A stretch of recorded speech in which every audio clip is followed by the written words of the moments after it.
to help somebody to die in dignity and without pain, and to help the family to deal with that process.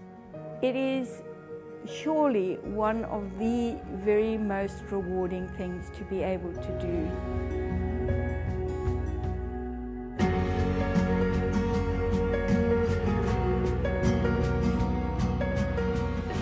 We don't focus on dying, we focus on quality of living.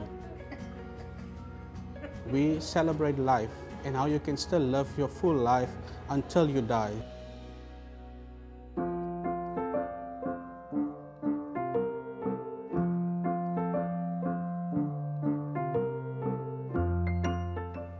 This is a hospice, so it is really medically focused and it is holistic care. So it looks after the whole person, the physical, social, emotional, cultural, spiritual side, and to the most vulnerable within the communities that we live. They are looking for someone to care, someone to give hope. Mr. Mana tell me, and how's the pain today?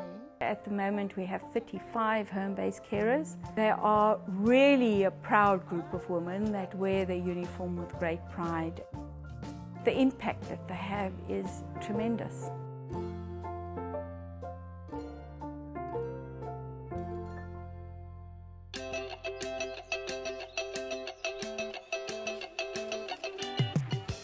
Butterfly House is a palliative community resource centre. We have about 250 children coming to our programs in the afternoons, and some of them are patients as well. Patients that we have here are extremely vulnerable. Children living in shacks, really needy. When our children are all together, the children amongst them don't know who are the patients and who are the healthy people. We treat everybody equal, everybody the same, and we don't label people in terms of their sicknesses. We have academic support programs, computer programs, ballroom programs, cultural dance programs, arts and crafting, even a cooking school with a professional chef here teaching the children and community members how to make food from basic ingredients they do have in their homes. You name it and we have it. They learn things like self-confidence, to stand up and dance and take a partner. We are here as an add to kind of bring maybe a little bit more structure in the children's lives, to give them alternative ways of being, of having fun, of being off the streets, and then importantly to have food to eat. And because everybody that comes here gets food, everybody.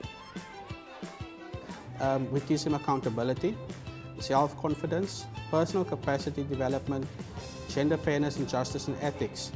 How do you approach life? How do you approach a kind of a hopeful future?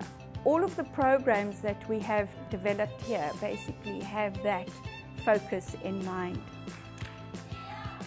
Sometimes I go through the albums and the photos and I just cry then because I see, but this child was so small, and look at him now.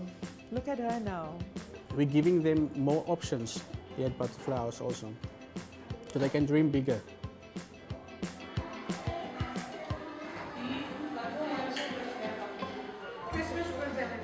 You don't know from one year to the next where the funding will come from. Any NGO will tell you that in this field of work it is very difficult without funding. If we don't have funding, what's going to happen with these children? What's going to happen with this community? And volunteers, of course. We can't do it ourselves. It is really an extraordinary group of people that carry on and do this work, and I don't think that it is often recognized. I truly believe that in a country like South Africa, everybody actually has to do something to make a difference. For us, it's not just numbers, it's not just stats, it's about development of people and seeing how they grow and how they also want to become better in what they are doing. My heart is in community transformation. You can never help a butterfly out of its pupa. if you help it, it will never fly. So you've got to let it evolve by itself. You see it on their faces.